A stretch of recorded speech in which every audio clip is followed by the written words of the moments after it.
반갑습니다, 여러분. 오늘 수요 성경 공부 오신 여러분들 환영하고요.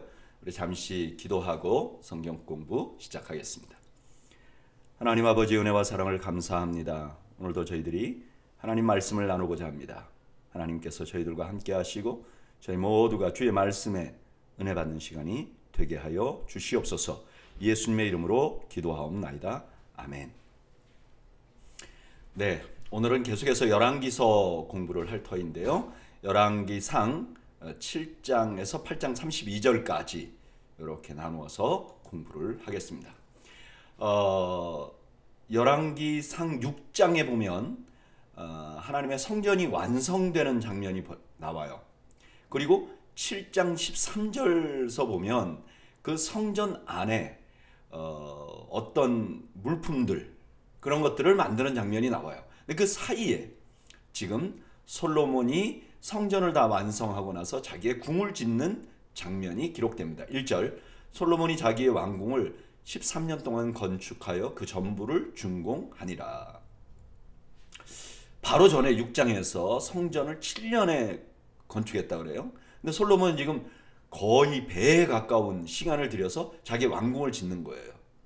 그래서 와, 솔로몬이 교만했다 이렇게 말하는 분들도 있어요. 근데 여러분, 우리가 이제 이런 말씀을 묵상할 때 중요한 것 중에 하나가 우리의 마음이나 우리의 생각으로 평가하면 안 돼요. 성경은 솔로몬이 이렇게 오랫동안 성전 건축한 것에 대해서 비난하지 않습니다.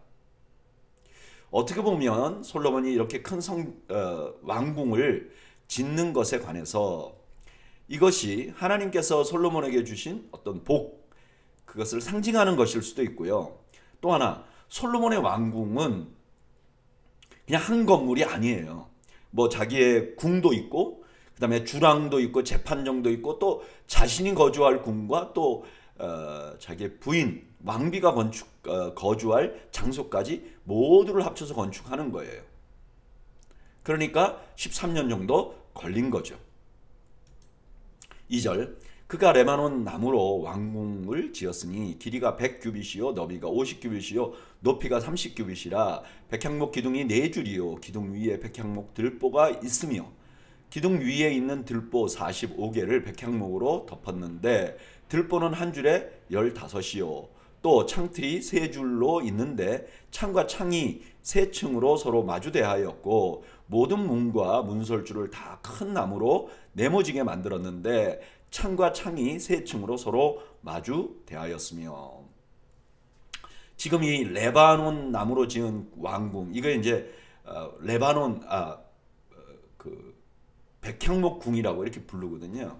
근데 이 궁이 크기가 길이가 54m, 넓이가 27m. 그러니까 이게 성전의 두 배 정도 됩니다. 그리고 전체가 다 백향목으로 지어졌다 그래요. 6절 또 기둥을 세워 주랑을 지었으니 길이가 50규빗이요 너비가 30규빗이며 또 기둥 앞에 한 주랑이 있고 또 그 앞에 기둥들과 섬돌이 있으며 또 심판하기 위하여 보좌의 주랑 곧 재판하는 주랑을 짓고 온 마루를 백향목으로 덮었고. 주랑이라는 것은 이제 지붕은 있지만 벽은 없는 형태의 건물을 말하는 거죠. 그래서 이렇게 쭉 주랑이 그 왕궁을 이어주고 있고, 그 다음에 그 특별히 그 주랑 중에서 왕이 재판이나 아니면 외부 인사를 접견하는 그런 장소가 또 있었던 것 같아요. 근데 이 장소는 우리가 상상하건대 지붕만 있고 벽이 아무것도 없는 건 아니었을 것 같아요. 뒷부분은 벽이 있고 앞부분은 터져 있는 뭐 이런 건물이었을 것이라고 우리가 상상을 합니다. 8절 솔로몬이 거처할 왕궁은 그 주랑 뒤 다른 뜰에 있으니 그 양식이 동일하며 솔로몬이 또 그가 장가든 바로의 딸을 위하여 집을 지었는데 이 주랑과 같더라. 여기 이제 사적인 장소도 솔로몬과 솔로몬 부인, 그러니까 바로의 딸이 거하는 왕궁을 따로따로 지었다. 9절 이 집들은 안팎을 모두 귀하고 다듬은 돌로 지었으니 크기대로 톱으로 켠 것이라.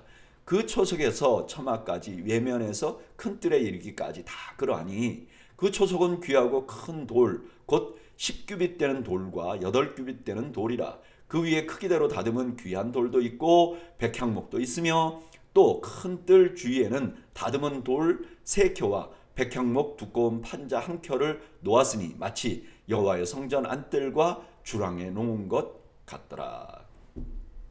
정말 귀한 재료로 만들어졌죠. 큰 돌하고 백향목 나무. 당시에는 가장 귀한 재료들이에요. 자, 오늘 본문은요, 솔로몬의 궁을 짓는 장면인데 위치가 아주 특이하다 그랬죠. 앞부분에는 솔로몬이 성전 건축한 게 나오고요. 뒷부분은 성전 안에 쓰일 물품을 만드는 장면이 나옵니다. 그 중간에 궁에 대한, 솔로몬이 거주하는 궁에 대한 건축에 대한 말이 나와요. 그런데 솔로몬 궁은 훨씬 더 크고 시간도 오래 걸렸습니다. 근데 아주 간단하게 기록해요. 7장 1절부터 12절까지. 왜 그랬을까요? 우리는 이 열왕기서를 처음 읽은 포로기 사람들의 마음으로 이 장면을 좀 생각해 보면 쉽게 그 이유를 알 수가 있죠. 여러분, 솔로몬 궁은 하나님께서 약속하신 번영이 실제로 어떻게 이루어지는지를 보여줍니다.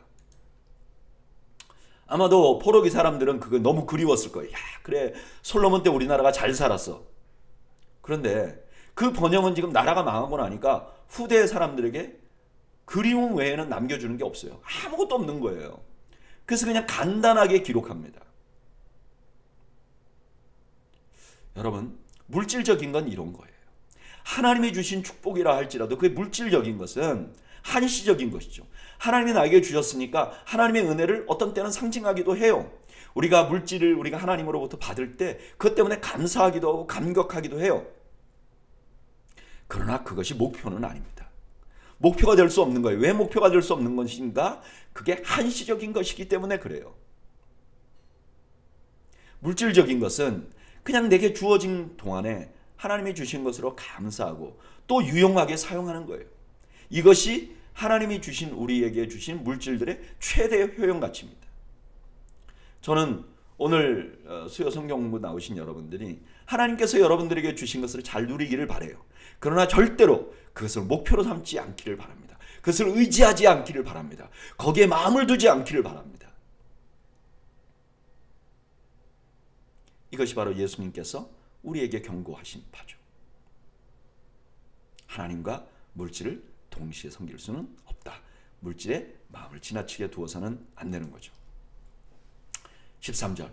이제 성전 안에 내부 기구들을 만드는 장면이 나옵니다. 13절. 솔로몬 왕이 사람을 보내어 히람을 두로에서 데려오니 그는 납달리 지파 과부의 아들이요 그의 아버지는 두로 사람이니 노세 대장장이라. 이 히람은 모든 논일의 지혜와 총명과 재능을 구비한 자이더니 솔로몬 왕에게 와서 그 모든 공사를 하니라.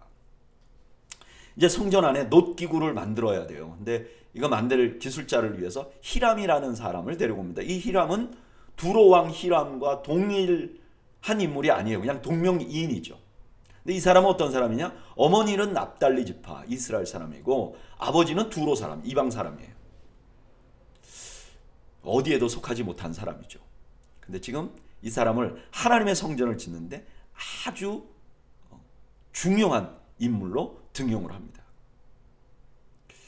하나님께서는요, 하나님의 성전을 짓는데 이방인들을 사용하고 있어요. 하나님은 처음부터 온 세상의 왕이시죠. 이 사람이 처음 만든 것은 성전 기둥입니다. 15절. 그가 놋기둥 둘을 만들었으니 그 높이가 각각 18규빗이라 각각 12규빗 되는 줄을 둘을만 하여 또 놋을 녹여 부어서 기둥 머리를 만들어 기둥 꼭대기에 두었으니 한쪽 머리의 높이도 5규빗이요 다른 쪽 머리의 높이도 5규빗이며 기둥 꼭대기에 있는 머리를 위하여 바둑판 모양으로 얽은 그물과 사슬 모양으로 따은 것을 만들었으니 이 머리에 7이요 저 머리에 7이라. 기둥을 이렇게 만들고 또 두 줄 석류를 한 그물 위에 둘러 만들어서 기둥 꼭대기에 있는 머리에 두르게 하였고 다른 기둥 머리에도 그렇게 하였으며 주랑 기둥 꼭대기에 있는 머리의 4규빗은 백합화 모양으로 만들었으며 이 두 기둥 머리에 있는 그물 곁 곧 그 머리에 공같이 둥근 곳에서 돌아가며 각기 석류 200개가 줄을 지었더라. 이 두 기둥을 성전의 주랑 앞에 세우되 오른쪽 기둥을 세우고 그 이름을 야긴이라 하고 왼쪽 기둥을 세우고 그 이름을 보아스라 하였으며 그 두 기둥 꼭대기에는 백합화 형상이 있더라. 두 기둥의 공사가 끝나니라. 이 기둥이 어떻게 생겼느냐? 이렇게 생긴 거죠. 여기가 성전이죠. 성전 앞에 이렇게 만들어서 기둥 두 개를 세웠다는 거예요. 그런데 이 기둥 이름이 보아스와 야긴이다.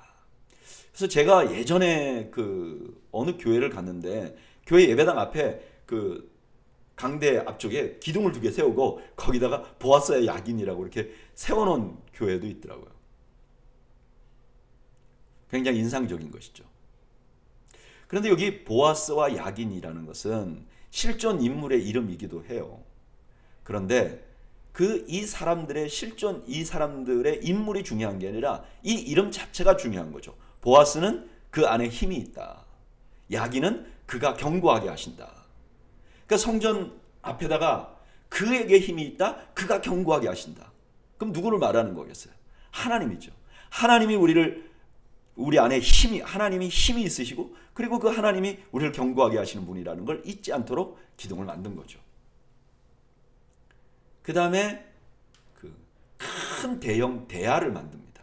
이거 바다라고 말하는데 23절 또 바다를 부어 만들었으니 그 직경이 10규빗이요 그 모양이 둥글며 그 높이는 5규빗이요 주위는 30규빗 줄을 두를만 하며 그 가장자리 아래는 돌아가며 박이 있는데 매 규빗에 10개씩 있어서 바다 주위에 둘렀으니 그 박은 바다를 부어 만들 때 2줄로 부어 만들었으며 그 바다를 소 12마리가 바쳤으니 셋은 북쪽을 향하였고 셋은 서쪽을 향하였고 셋은 남쪽을 향하였고 셋은 동쪽을 향하였으며 바다를 그 위에 놓았고 소의 뒤에는 다 안으로 두었으며 바다의 두께는 한 손 너비만 하고 그것에 가는 백합화의 양식으로 잔 가와 같이 만들었으니 그 바다에는 2000밭을 담겠더라. 아까 이 성전 모습을 보면 여기에 바다라는 게 있죠. 이게 큰 솥 같은 모양이고 그 안에 물을 담았다는 거죠. 이건 아마 그 제사장들이 자기를 성결하게 하기 위해서 사용했던 물이었던 것 같아요. 너무나 크니까 이걸 바다라고 부르는 거죠. 여러분 이 모습이 바로 계시록에 나타난 바다의 원형일 가능성이 있습니다. 계시록 4장 6절에 보면 보좌 앞에 수정과 같은 유리바다가 있고 보좌 가운데 보좌 주위에 네 생물이 있는데 보좌 앞에 수정 같은 유리바다가 있다. 아마 이것이 이런 구약의 성막의 모습을 염두에 두고 한 말씀이 아닌가 하는 생각이 듭니다. 어떤 분이 이제 이게 상상해서 새롭게 만들어 본 거죠. 이런 식으로 만들어진 큰 물솥이죠. 솔로몬 성전을 다 짓고 나서 제일 먼저 성전에서 가장 큰 물건들 만드는 장면이 나옵니다. 하나는 성전 기둥이고 하나는 바다예요.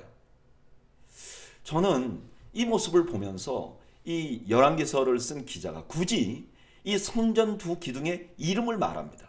여러분 이 성전 기둥은 누가 만들었죠? 이방인 기술자가 만든 거예요.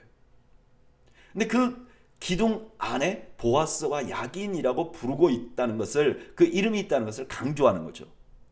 저는 여기서 두 가지 의미가 있다고 생각합니다. 하나는 하나님께서 지금 이방인들을 사용하는 거예요. 하나님은요 하나님의 영광을 위해서 이방인들을 사용할 수 있는 분이라는 걸 잊지 않게 하는 거죠. 그러면 어떤 희망이 생기죠? 바벨론도 하나님께서 영광을 위해서 사용할 수 있는 거잖아요. 자기들을 압제하고 있는 바벨론도 하나님이 사용할 수 있는 거죠. 그런데 그 성전 안에 기둥의 이름이 그 안에 힘이 있고 그가 견고하게 만든다. 이런 의미를 담고 있다는 거죠. 이 이름은 포로로 잡혀가 있는 사람들에게 그들이 무엇을 의지해야 되는지를 알려주고 있어요. 여러분 성전에 누가 계신 것이죠? 하나님이 계신 곳이죠. 근데 그 하나님 계신 그곳에 기둥이 그렇게 메시지를 주는 거예요. 내 안에 힘이 있다. 내가 너희를 견고케 한다. 하나님이 붙들어 주셔야 견고하다는 것입니다. 포로로 잡혀가서 고생하고 절망하고 있는 이스라엘 백성들에게 이 말씀은 이렇게 말씀하는 거예요. 여러분 하나님 안에 힘이 있습니다. 하나님 의지하면 하나님께서 우리를 견고하게 해주실 것입니다. 지금 성전이 있는 거 없는 거 이게 중요한 게 아닙니다. 나라가 있는 거 없는 거 이게 중요한 게 아닙니다. 예루살렘이 건재한가 아닌가가 중요한 게 아닙니다. 우리에게 가장 중요한 분은 하나님이셨고 그 하나님 여전히 힘이 있으시고 우리를 붙들어주면 우리는 견고해질 수 있습니다. 저는 오늘 우리도 이런 믿음을 가지기를 원합니다. 우리가 살아가는 인생 늘 평안하지만은 않죠. 남들이 부러워하는 삶을 살아도 어떤 때는 고통이 있습니다. 우리가 흔들립니다. 아주 믿음이 견고한 것 같아도 갈등이 생깁니다. 여러분, 우리 모두 우리가 힘이 있는 존재들이 아닙니다. 힘이 있으신 하나님께서 우리를 붙들어 주셔야 우리가 견고해 줄 수 있는 사람들입니다. 저는 오늘 수요 성경 공부 나오신 여러분들이 이 믿음을 가지시길 원하고 또한 하나님께서 여러분들을 붙들어 주시기를 간절히 소원합니다. 이제 그 다음에 그 높바다 옆에 10개의 물두멍이 있었어요.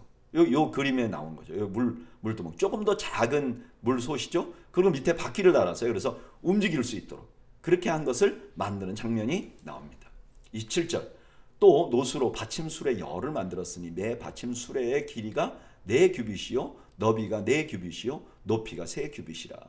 그 받침수레의 구조는 이러하니 사면 옆 가장자리 가운데는 판이 있고 가장자리 가운데 판에는 사자와 소와 그룹들이 있고 또 가장자리 위에는 놓는 자리가 있고 사자와 소 아래에는 화환 모양이 있으며 그 받침수레에는 각각 4 놋바퀴와 놋축이 있고 받침술의 4발 밑에는 어깨 같은 것이 있으며 그 어깨 같은 것은 물두멍 아래쪽에 부어 만들었고 화환은 각각 그 옆에 있으며 그 받침술의 위로 돌이켜 규비가 높이가 1규빗 되게 내민 것이 있고 그 면은 직경 1규빗 반 되게 반 원형으로 우묵하며 그 나머지 면에는 아로 새긴 것이 있으며 그 내민 판들은 네모지고 둥글지 아니하며 4바퀴는 옆판 밑에 있고 바퀴축은 받침수레에 연결되어 있는데 바퀴의 높이는 각각 1규빗 반이며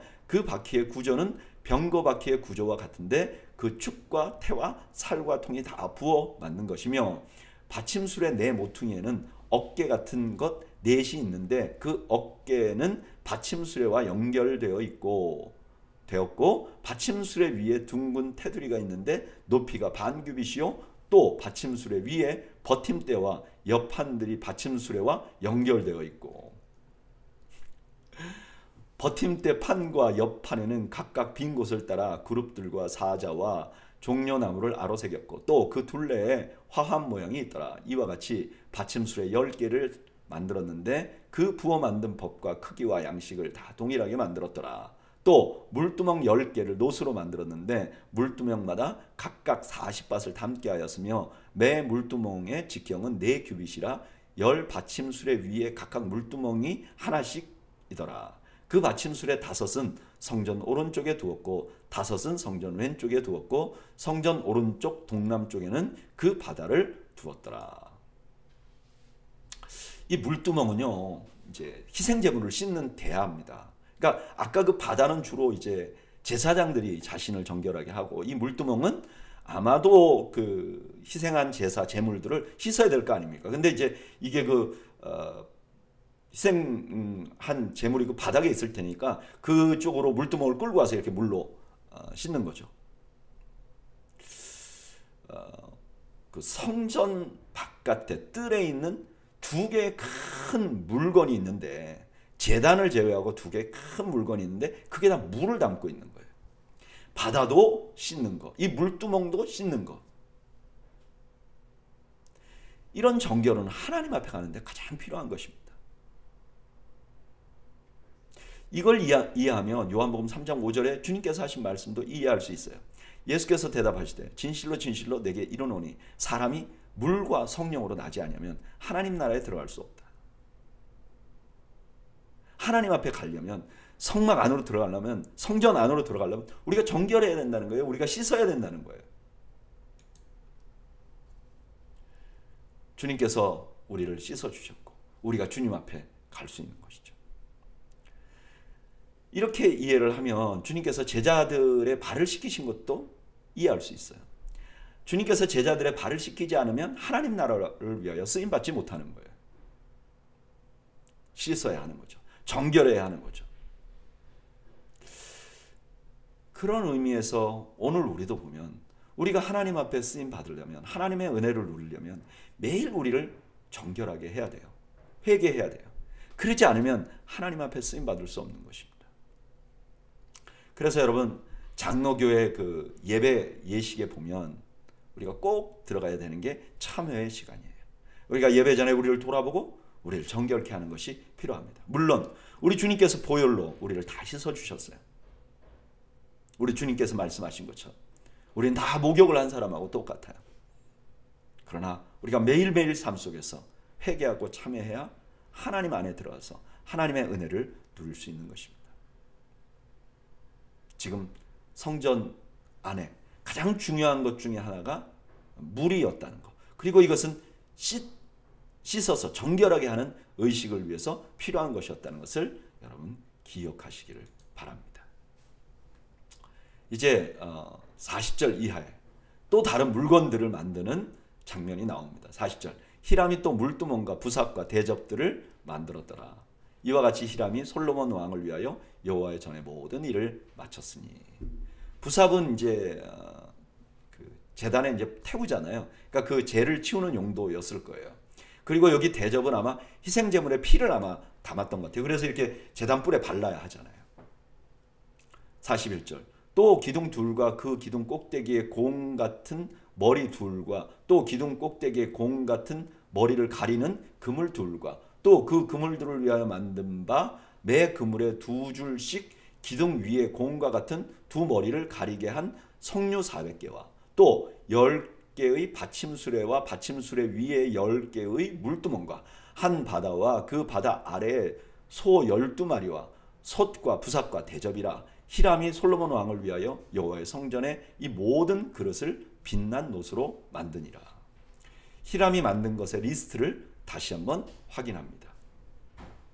46절. 왕이 요단 평지에서 숫꽃과 사르단 사이에 차진 흙에 그것을 부어 내었더라.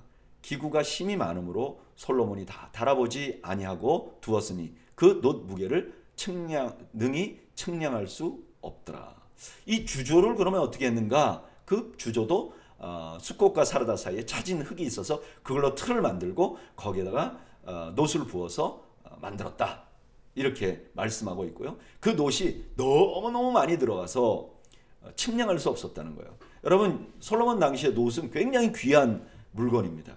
그런데 이것이 남을 만큼, 측량할 수 없을 만큼 사용했다는 거예요. 그러니까 상당한 헌신이 있었다는 거죠.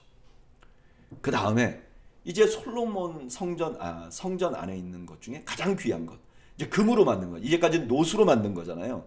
그 전에는 돌과 나무로 만든 것이고, 이제 가장 그 비싼 물건들, 그러니까 가장 귀한 물건들에 대한 말씀을 합니다. 48절. 솔로몬이 또 여호와의 성전의 모든 기구를 만들었으니 곧 금단관 진설병의 금상과 내소 앞에 좌우로 5씩 둘 정금 등잔대며 또 금꽃과 등잔과 불집게며 또 정금 대접과 불집게와 주발과 숟가락과 불을 옮기는 그릇이며 또 내소 곧 지성소 문의 금 돌적이와 성전 곧 외소 문의 금 돌적이더라. 대부분이 이건 지성소와 연관돼서 쓰인 물건들은 다 금으로 만들었어요. 51절. 솔로몬 왕이 여호와의 성전을 위하여 만드는 모든 일을 마친지라. 이에 솔로몬이 그의 아버지 다윗이 드린 물건 곧 은과 금과 기구들을 가져다가 여호와의 성전 곳간에 두었더라. 이제 다 만든 거죠. 6장부터 7장 마지막까지 성전이 다 마쳐지는 것을 기록합니다. 성전 건축이 마쳐지는 것. 그런데 이렇게 마치고도 물건이 많이 남았다는 거예요. 다윗이 얼마나 많은 물품을 준비했으면 다 쓰고도 남아서 곳간에다가 보관했다는 거예요. 솔로몬은요, 최선을 다해서 최고의 것을 하나님께 드립니다. 그리고 넉넉하게 남게 드립니다. 하나님께 드리는 원리를 지금 솔로몬이 모델로 보여주고 있는 것이죠. 바울은 이것을 이렇게 표현합니다. 각각 그 마음에 정한 대로 할 것이요 인색함으로나 억지로 하지 말지니 하나님은 즐겨내는 자를 사랑하시느니라. 이 장면을 보면서 포로로 잡혀간 사람들은 어떤 생각을 했을까요? 물론 포로로 잡혀가 있는 사람들은 지금 돈이 너무 없어요. 가난해요. 그런데 설사 자기들이 지금 돈이 있다 할지라도 드릴 수가 없어요. 왜요? 포로로 잡혀가 있으니까 성전을 지을 수 없는 거예요. 아마 포로로 잡혀가 있는 사람들은 이 솔로몬이 부러웠을 거예요. 솔로몬이 많이 가지고 있는 것도 부러웠겠죠. 그러나 솔로몬이 하나님께 드릴 수 있다는 것도 부러웠던 거죠. 여러분, 어떤 면에서 하나님께 드리고 헌신할 수 있는 것은 특권입니다. 제가 이렇게 신앙생활 하면서 보면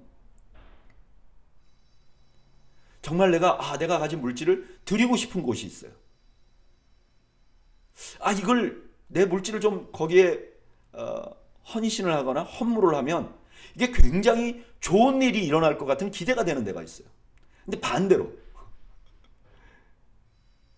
내가 하나님께서 헌물을 하라고 그러니까 하는데 이 돈이 정말 허투루 쓰여지는 것 같은 느낌이 들 때도 있잖아요. 내가 이거를 여기다 꼭 드려야 되나? 이런 마음이 들 때가 있다고요, 사람인지라. 근데 여러분 어떠세요? 내가 드리고 싶고 드릴 만한 가치가 있다고 생각하는 대상을 아는 거, 이거 굉장한 축복이고 특권이죠. 그래서 하나님 앞에 헌신할 수 있는 것은 자체가 축복이고 특권입니다. 저는 여러분들이 하나님께 드리는 헌신이 특권이고 축복이라는 사실을 잊지 않는 여러분들이 되시기를 주님의 이름으로 축복합니다. 자, 이제 솔로몬 성전이 다 마쳐지고 나서 이제 봉헌하는 그런 장면이 나옵니다. 그 봉헌하기 전에 제일 먼저 한 일이 뭐냐? 법궤를 가져오는 것이죠. 자, 1절.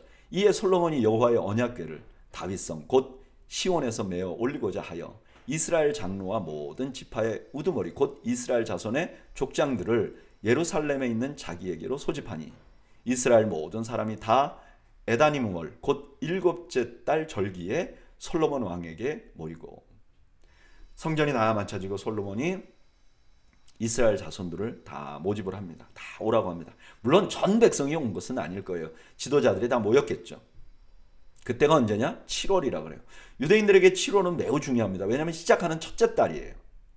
그래서 7월 첫째 날 나팔을 불어요. 이제 새해다. 그걸 나팔절. 그 다음에 7월 10일 날은 대속죄일이에요. 그래서 지난 한 해 내가 이때까지 지은 죄를 다 용서받고 새로운 한 해를 시작하는 거예요. 그 15절부터는 초막절. 그러니까 하나님께서 광야 이스라엘 백성들에게 베푸셨던 은혜를 기억하고 또한 추수한 것을 자기 그 곳간에다 집어넣는 이런 아주 풍요의 계절을 지나갑니다. 바로 그때 솔로몬이 언약궤를 가지고 올라오는 거죠. 3절.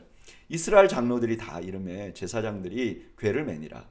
여호와의 궤와 회막과 성막 안에 모든 거룩한 기구들을 메고 올라가되 제사장과 레위 사람이 그것들을 메고 올라가매 솔로몬 왕과 그 앞에 모인 이스라엘 회중이 그와 함께 그 궤 앞에 있어 양과 소로 제사를 지냈으니 그 수가 많아 기록할 수도 없고 셀 수도 없었더라.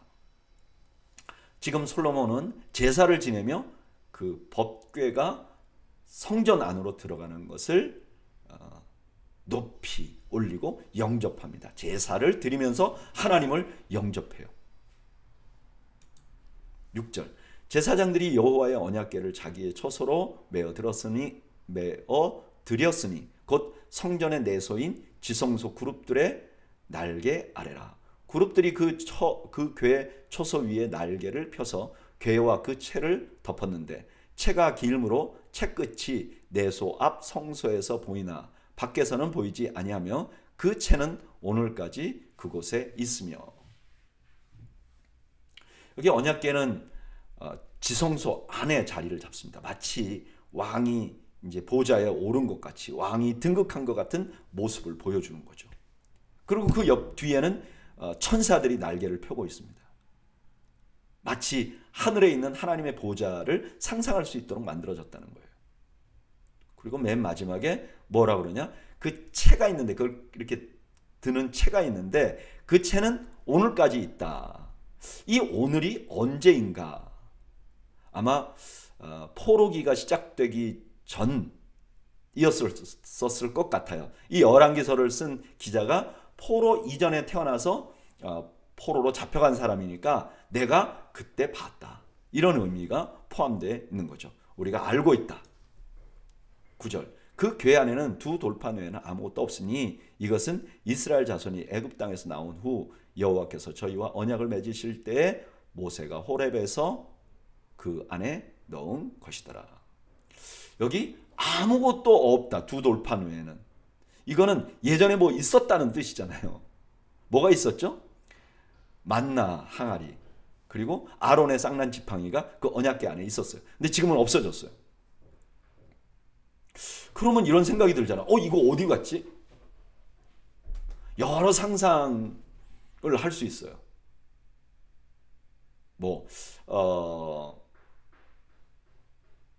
엘리 제사장 때 법궤가 뺏긴 적 있잖아요. 그때 탈취됐나? 우리가 상상을 여러 개 해볼 수 있습니다. 근데 중요한 것은요, 지금 성경은 거기에 만나 항아리와 아론의 지팡이가 없어졌다는 것이 중요하지 않아요. 말씀만 있어도 그 법궤는 완전한 거예요. 지금 성전의 핵심이 무엇인지를 지금 보여주는 거죠. 성전의 핵심은 법궤였어요. 법궤 안의 핵심 뭐죠? 언약이었어요. 말씀이었어요. 지금 이걸 보여주고 있는 것이죠. 10절. 제사장이 성소에서 나올 때 구름이 여호와의 성전에 가득하며 제사장이 그 구름으로 말미암아 능히 서서 섬기지 못하였으니 이는 여호와의 영광이 여호와의 성전에 가득함이었더라. 성전에 하나님의 구름이 가득했어요. 하나님의 임재의 상징이죠. 왜냐하면 그 광야에서 이스라엘 백성들이 성막을 만들고 거기에 법궤를 놓았을 때도 구름과 불로 하나님이 거주하셨어요. 그러니까 지금 솔로몬이 지은 성전에 하나님의 구름이 영광이 임했다는 것은 하나님께서 이 처소를 인정한다. 이 장소를 인정한다. 그런 의미가 담겨 있는 거죠. 오늘 8장 1절에서 11절은 성전을 완성하고 나서 법궤를 가지고 오는 장면이 나와요. 그리고 이 법궤를 가져오는 장면이 하이라이트, 이 성전을 짓는 하이라이트.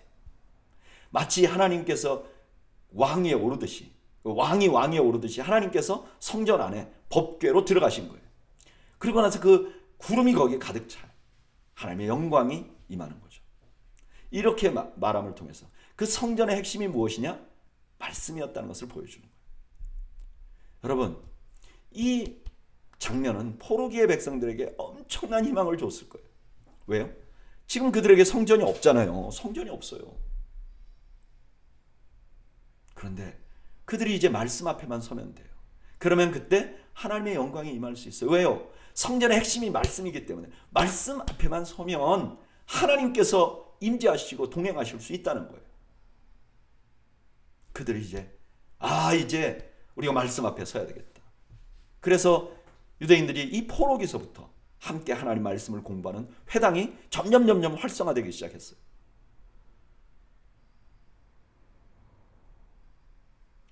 그리고 이것은 오늘 사는 우리에게도 마찬가지라고 생각합니다. 여러분, 우리에게 희망은 우리가 말씀 앞에 서는 것입니다. 말씀이 나를 관통하게 하는 것입니다. 그러면 하나님께서 우리와 동행하십니다. 하나님과 동행하는 것은 어떤 특정한 장소에 가거나 내가 특정한 행동을 하거나 특정한 헌신을 하는 게 아니라 하나님의 말씀을 나의 가슴에 두고 내 안에 둘 때 하나님께서 나와 동행하시는 거예요. 임재하시는 거예요.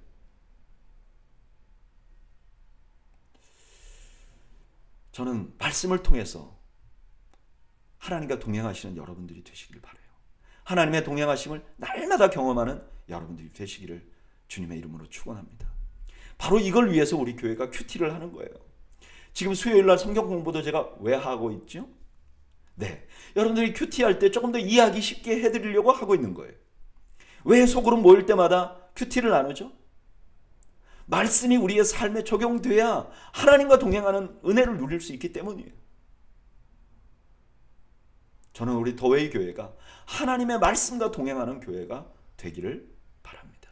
그래서 우리 모든 성도들이 하나님과 동행하는 은혜를 누리는 축복이 있기를 바랍니다. 이제 법궤까지 집어넣고 솔로몬이 봉헌사를 합니다. 이제 8장 12절부터 8장 마지막까지는 계속해서 솔로몬이 말해요. 12절. 그때 솔로몬이 이르되 여호와께서 캄캄한 데 계시겠다 말씀하셨사오나 내가 참으로 주를 위하여 계실 성전을 건축하였사오니 주께서 영원히 계실 처소로소이다 하고, 성전을 탁 짓고 법궤를 탁 모시고 나니까 구름이 꽉 가득 차서 앞이 안 보이는 거예요. 그때 솔로몬이 말하는 거죠. 하나님께서는 캄캄한 데 계시되겠다고 말씀하셨습니다. 이 캄캄한다는 말은 문자 그대로 하면 빽빽한 구름이라는 의미가 있어요. 그러니까 하나님께서 빽빽한 구름 안에 계시다고 그러지 않으셨습니까? 지금 하나님께서 이 자리에 계신 줄 믿습니다. 내가 건축한 이곳에 하나님이 임재하신 줄로 믿습니다. 이렇게 먼저 고백하는 거죠. 14절. 얼굴을 돌이켜 이스라엘 온 회중을 위하여 축복하니 그때 이스라엘 온 회중이 서 있더라. 왕이 이르되 이스라엘의 하나님 여호와를 송축할지로다. 여호와께서 그의 입으로 내 아버지 다윗에게 말씀하신 것을 이제 그의 손으로 이루셨도다. 이르시기를. 지금 솔로몬은요, 지금 성전 건축했잖아요. 이것을 하나님이 약속하신 것을 하나님께서 이루신 것으로 보았어요. 사무엘하 7장 12절에서 13절까지 하나님께서 다윗에게 이렇게 말해요. 내 수완이 차서 내 조상들과 함께 누울 때 내가 내 몸에서 날 내 씨를 내 뒤에 세워 그의 나라를 견고하게 하리라. 그는 내 이름을 위하여 집을 건축할 것이요 나는 그의 나라 왕위를 견고하게 하리라. 하나님이 다윗에게 약속하셨어요. 그 약속하신 말씀을 지금 하나님의 손으로 이루었다는 거예요. 이 성전 건축이 자기 손으로 이루어진 게 아니라는 거예요. 하나님이 하셨다는 거예요. 16절. 내가 내 백성 이스라엘을 인도하여 애굽에서 인도하여 낸 날부터 내 이름을 둘 만한 집을 건축하기 위하여 이스라엘 모든 지파 가운데서 아무 성읍도 택하지 아니하고 다만 다윗을 택하여 내 백성 이스라엘을 다스리게 하였노라 하신지라. 하나님께서는 어떤 땅도 성전 부지로 지정하신 일이 없어요. 그냥 하나님이 지정하신 거는 사람밖에 없어요. 그게 다윗이었어요. 17절. 내 아버지 다윗이 이스라엘의 하나님 여호와의 이름을 위하여 성전을 건축할 마음이 있었더니 여호와께서 내 아버지 다윗에게 이르시되 내가 내 이름을 위하여 성전을 건축할 마음이 있으니 이 마음이 내게 있는 것이 좋도다. 그러나 너는 그 성전을 건축하지 못할 것이요 내 몸에서 낳은 내 아들 그가 내 이름을 위하여 성전을 건축하리라 하시더니. 다윗이 하나님께서 지정하신 그 사람이 건축할 마음이 있었어요. 근데 하나님께서 거절하십니다. 그리고 그 아들이 건축할 거라고 약속을 하셨어요. 20절. 이제 여호와께서 말씀하신 대로 이루시도다. 내가 여호와께서 말씀하신 대로 내 아버지 다윗을 이어서 일어나 이스라엘의 왕위에 앉고 이스라엘의 하나님 여호와의 이름을 위하여 성전을 건축하고 내가 또 그곳에 우리 조상들을 애굽 땅에서 인도하여 내실 때 그들과 세우신 바 여호와의 언약을 넣은 궤를 위하여 한 처소를 설치하였노라. 성전 건축은 하나님께서 약속하신 것을 하나님이 이루신 것이고 자신은 그 성전 안에 가장 중요한 언약궤를 넣었다는 거예요.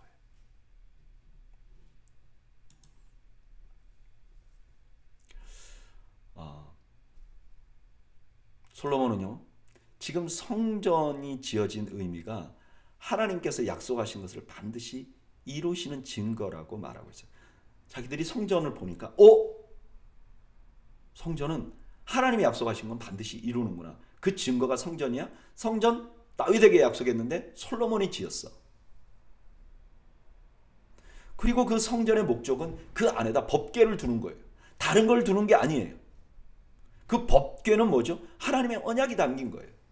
그러니까 성전, 눈에 보이는 성전보다 중요한 것은 하나님의 말씀이고 언약이라는 거예요. 이 말씀은 포로기의 백성들에게 엄청난 소망이 됐어요. 왜냐하면 그들에게도 예레미야를 통하여 주신 하나님의 약속이 있었기 때문에 그래요. 뭐였죠? 70년이 지나면 내가 너희를 되돌이킬 것이다. 너희가 지금 바벨론 포로로 잡혀갔지 않나? 아무것도 없고 절망적이지 않나? 그러나 기다려. 70년 지나면 내가 회복할 거야 하는 약속을 유대인들이 갖고 있는 거죠. 그런데 솔로몬이 성전 건축을 했던 걸 보면 하나님은 약속하시면 반드시 이루시는 분이야. 그런 확신을 갖게 되는 거죠. 그리고 그렇게 법궤가 있는 그곳에 하나님은 자신이 있는 곳이라고, 자신이 그곳에 거주하고 임재하실 것이라고 약속했어요. 이제 요한복음 1장 14절이 너무나 잘 이해가 됩니다. 말씀이 육신이 되어 우리 가운데 거하시며 우리가 그의 영광을 보니 아버지의 독생자의 영광이요 은혜와 진리가 충만하더라. 지금 이 장면도 그렇죠. 이 성전도 그렇죠. 성전이 지어졌어요. 근데 그 성전은 뭐예요? 그 말씀이 눈에 보이는 형태로 있는 거잖아요. 예수님이 누구세요? 말씀이 눈에 보이는 형태대로 계신 거라는 거예요. 그리고 그 말씀이 눈에 보이는 형태대로 있는 것이 하나님이 우리 가운데 거하시는, 임재하시는 상징이 되는 거예요. 그리고 그 솔로몬이 건축한 성전에 하나님의 영광이 구름으로 임한 것처럼 예수님을 보니까 하나님께 영광을 돌린단 말이에요. 그러니까 하나님의 영광이 있다는 거예요. 그러고 보니까 예수님의 말씀이었다는 것을 알게 되는 거예요. 자, 예수님이 이 땅에 오신 것을 보니까 하나님이 한번 약속하신 걸 반드시 이루시는 분이라는 걸 다시 알게 되는 거죠. 마치 포로로 잡혀갔던 이스라엘 백성들이 성전을 보면서 하나님 약속을 이루시는 분이다. 그런데 예수님을 보니까 메시아가 올 것을 수천 년 전부터 예언을 해놨잖아요. 창세기서부터. 아담과 하와가 죄를 짓고 나서부터, 아브라함에게서부터, 다윗 왕에게부터 계속 메시아 약속을 주셨잖아요. 근데 예수님이 딱 오니까 그게 성취된 거예요. 하나님께서는 한번 약속하시면 반드시 이루시는구나. 예수님의 오심이 그걸 증거죠.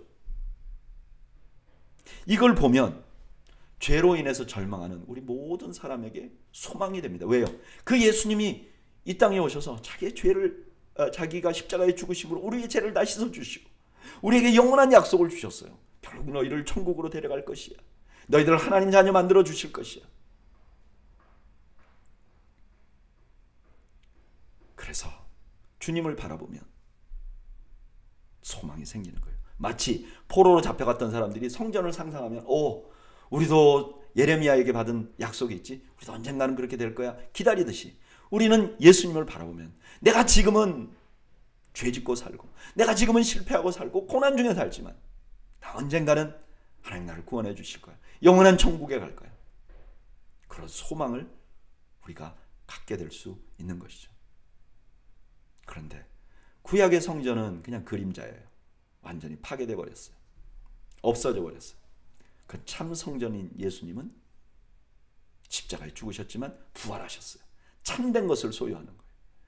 구약의 포로로 잡혀갔던 이스라엘 백성들은 그림자를 가지고 소망을 삼았다면 우리는 참 실존을 가지고 소망을 삼는 거죠. 그래서 예수님을 바라보면 우리가 소망이 생기는 거예요. 천국의 소망이 생기는 거예요. 이 땅에 좌절하지 않을 수 있는 거예요. 저는 참 성전이신 우리 주님을 바라보시는 여러분들이 되시기를 주님의 이름으로 축복합니다. 계속해서 솔로몬이 기도를 합니다. 22절 솔로몬이 여호와의 제단 앞에서 이스라엘의 온 회중과 마주서서 하늘을 향하여 손을 펴고 이르되 이스라엘의 하나님 여호와여 위로 하늘과 아래로 땅에 주와 같은 신이 없나이다. 주께서는 온 마음으로 주의 앞에 행하는 종들에게 언약을 지키시고 은혜를 베푸시나이다. 하나님을 높이시죠. 하나님은 언약을 지키는 자들에게 은혜를 베푸시는 분이다. 24절 주께서 주의 종 내 아버지 다윗에게 하신 말씀을 지키사 주의 입으로 말씀하신 것을 손으로 이루심이 오늘과 같으니이다. 지금 성전이 건축된 게 다 하나님이 하셨다는 거예요. 하나님 말씀하시고 하나님이 이루셨다는 거예요. 25절 이스라엘 하나님 여호와여 주께서 주의 종 내 아버지 다윗에게 말씀하시기를 내 자손이 자기 길을 삼가서 내가 내 앞에서 행한 것 같이 내 앞에서 행하기만 하면 내게서 나서 이스라엘의 왕 위에 앉을 사람이 내 앞에서 끊어지지 아니하리라 하셨사오니 이제 다윗을 위하여 그 하신 말씀을 지키시옵소서. 그런즉 이스라엘의 하나님 여호와여 원하건대 주는 주의 종 내 아버지 다윗에게 하신 말씀이 확실하게 하옵소서. 이제 미래를 위해서 기도하는 거죠. 하나님이 약속하신 것을 다 이루어 주시는 분이라면 우리의 미래도 지켜주옵소서. 이렇게 기도하는 거죠. 27절 하나님이 참으로 땅에 거하시리까 하늘과 하늘들의 하늘이라도 주를 용납하지 못하겠거늘 하물며 내가 건축한 이 성전이 오니까. 그러나 내 하나님 여호와여 주의 종의 기도와 간구를 돌아보시며 이 종이 오늘 주 앞에서 부르짖음과 비는 기도를 들으시옵소서. 주께서 전에 말씀하시기를 내 이름이 거기 있으리라 하신 곳 이 성전을 향하여 주의 눈이 주야로 보시오며 주의 종이 이곳을 향하여 비는 기도를 들으시옵소서.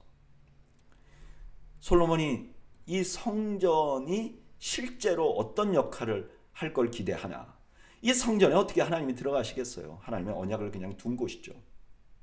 대신 하나님께서 이 성전을 좀 봐달라는 거예요. 그래서 우리가 그 성전을 향해서 기도하면 하나님이 들어달라고 말씀하는 거죠.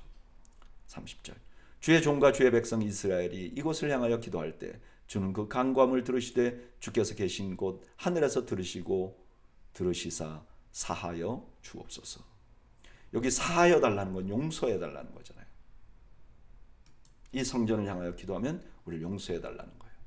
31절 만일 어떤 사람이 그 이웃에게 범죄함으로 맹세시킴을 받고 그가 와서 이 성전에 있는 주의 제단 앞에서 맹세하거든 주는 하늘에서 들으시고 행하시되 주의 종들을 심판하사 악한 자의 죄를 정하여 그 행위대로 그 머리에 돌리시고 의로운 자를 의롭다 하사 그의 의로운 바대로 갚으시옵소서. 솔로몬은 성전을 지어놓고 이렇게 기도하는 거죠. 하나님, 이 성전 하나님이 하신 것입니다. 하나님의 입으로 말씀하시고 하나님께서 손으로 만드신 것입니다. 그런데 이 성전이 하나님을 닮겠습니까? 하나님이 여기 거주하시도록 짓기에 너무나 이게 초라하다는 건 압니다. 그러나 간구하오니 하나님, 이곳을 보시고 우리가 하나님께 기도할 때 하나님께서 그 기도를 들어주십시오. 이곳을 봐주십시오. 약속의 사인인 이곳을 봐주십시오. 이 이유 때문에 지금 통곡의 벽에서 유대인들이 기도하는 거예요. 그 벽에 대고 하나님, 우리 조상들의 죄와 우리의 죄를 용서하시고 원수들을 물리쳐 주시고 이걸 회복시켜 달라고 하나님이 기도를 들어주신다고 말씀하지 않냐고 지금 유대인들이 기도하는 거죠. 근데 유대인들이 모르는 게 있죠. 뭐죠? 그것은 그림자였어요.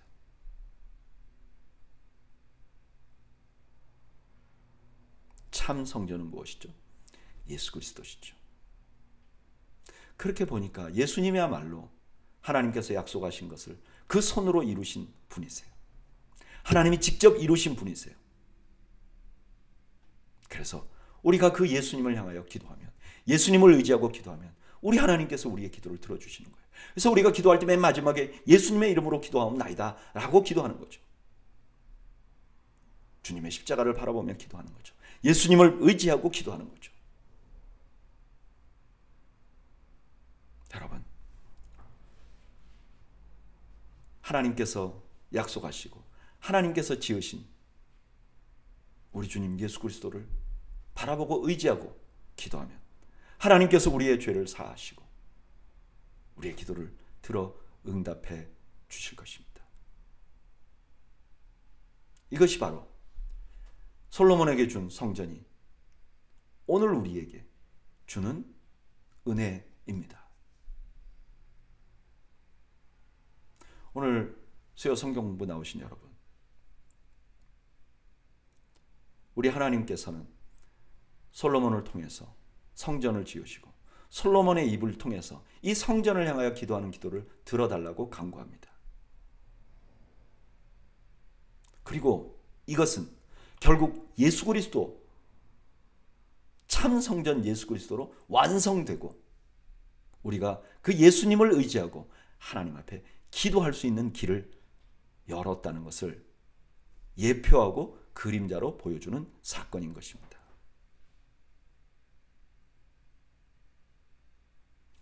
여러분, 우리 예수님을 의지할 수 있는 이런 권리를 가진 우리가 함께 기도해야 되지 않겠습니까? 우리가 날마다 살면서 지은 죄가 있으면 하나님 앞에 예수님을 의지하고 기도하면 용서하심을 받을 수 있다고 말씀하시는 거 아닙니까? 우리가 답답하고 억울할 때 예수님을 의지하고 기도하면 하나님께서 그것을 시비를 분명하게 가려주시겠다고 약속하시는 거 아닙니까? 저는 개인적으로 이 하나님이 저에게 소망입니다. 살아보니까요, 참 내 마음대로 되는 게 없고, 뿐만 아니라 내가 참 무능력하다는 걸 자꾸 느낍니다. 제가 할 수 있는 게 없어요. 뭘 했다 하면 실수가 더 많아요.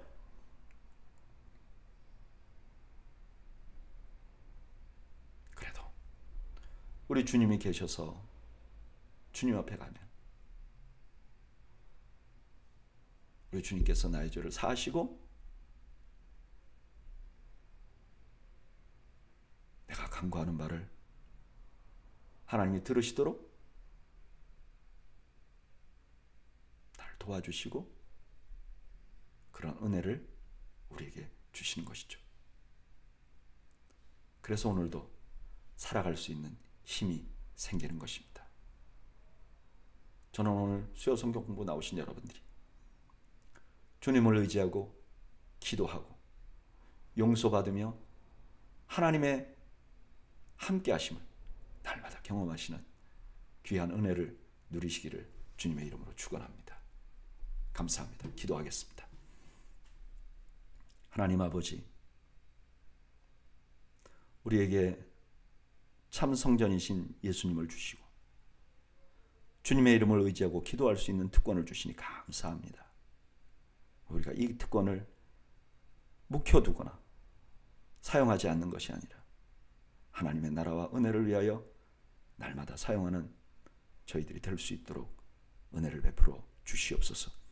우리가 기도할 때 우리의 기도를 들어 응답하여 주시옵소서. 예수님의 이름으로 기도하옵나이다. 아멘. 네, 오늘도 수요일날 바쁘신 중에 성경 공부 오신 여러분들 감사하고요. 오늘 저녁에 여러분들의 마음과 가정에 하나님의 큰 평강이 함께 하시기를 주님의 이름으로 축원합니다. 감사합니다.